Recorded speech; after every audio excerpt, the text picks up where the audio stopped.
បន្ទាប់ពីសង្គ្រាមតើគួរបន្ទោសអ្នកណា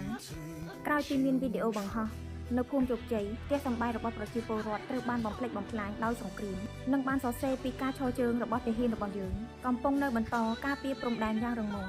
មានមតិរបស់ជនរងគ្រោះដែលបាត់បង់ដីបាត់បង់ផ្ទះបណ្ដាលមកពីការឈ្លានពានរបស់ទាហានសៀមបានបង្ហាញពីការឈឺចាប់សោកស្ដាយកំឡុងពេលដែលមានបទឈប់បាញ់សារជាថ្មីទីតាំងខ្លះប្រៀបដូចជាមុខរណាតែសំណួរចង់សួរថាមកដល់ពេលនេះតើគួរបន្ទោសអ្នកណាបន្ទោសរាជរដ្ឋាភិបាលបន្ទោសទាហានឬគួរបន្ទោសទាហានសៀមបើចង់បន្ទោសលើរាជរដ្ឋាភិបាលឬចង់បន្ទោសលើទាហាន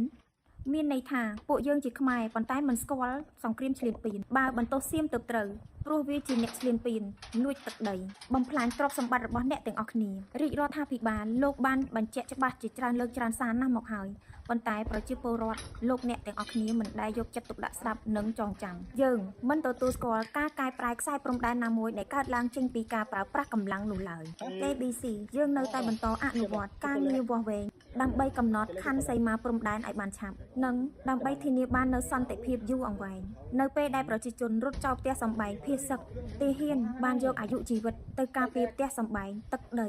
របស់បងប្អូនទាំងអស់គ្នាដោយមិនស្ដាយជីវិតប្រឹងទប់ទល់ជាមួយចោលសៀមឈ្លានពានអស់រយៈពេលជាង20ថ្ងៃតើវាគ្មានតម្លៃស្អីបន្តិចសោះមែនទេរដ្ឋាភិបាលថ្នាក់ដឹកនាំដែលលោកខិតខំប្រឹងប្រែងទាំងយប់ទាំងថ្ងៃទាំងការទូតទាំងកម្លាំងទ័ពរហូតដល់មានការដោះលែងវីរៈកងទ័ពរបស់យើងទាំង18នាក់ឲ្យត្រឡប់មកមាតុភូមិកម្ពុជាវិញនិងបត់ឈប់បាញ់សារជាថ្មីតើទាំងអស់នឹងគ្មានតម្លៃសោះមែនទេយើងគ្មានគោលការណ៍យកដីដូរយកសន្តិភាពទេយើងបានព្យាយាមគ្រប់រូបភាពដើម្បីស្វែងរកសន្តិភាពដោយមិនប្រើកម្លាំងទ័ពប្រយុទ្ធគ្នាឯណាទៅពាក្យថាមានសុខរួមសុខមានទុក្ខរួមទុក្ខក្រៅពីសំណួរសួរថាបាត់ដីនៅកន្លែងណាខ្លះ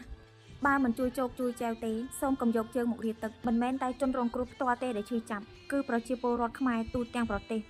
និងទូទាំងពិភពលោកគឺឈឺចាប់ដូចគ្នាការរួបរวมសាមគ្គីគឺជាកត្តានាំទៅរកជ័យជំនះទោះបីវារៀងយូរបន្តិចប៉ុន្តែគង់តែជោគជ័យ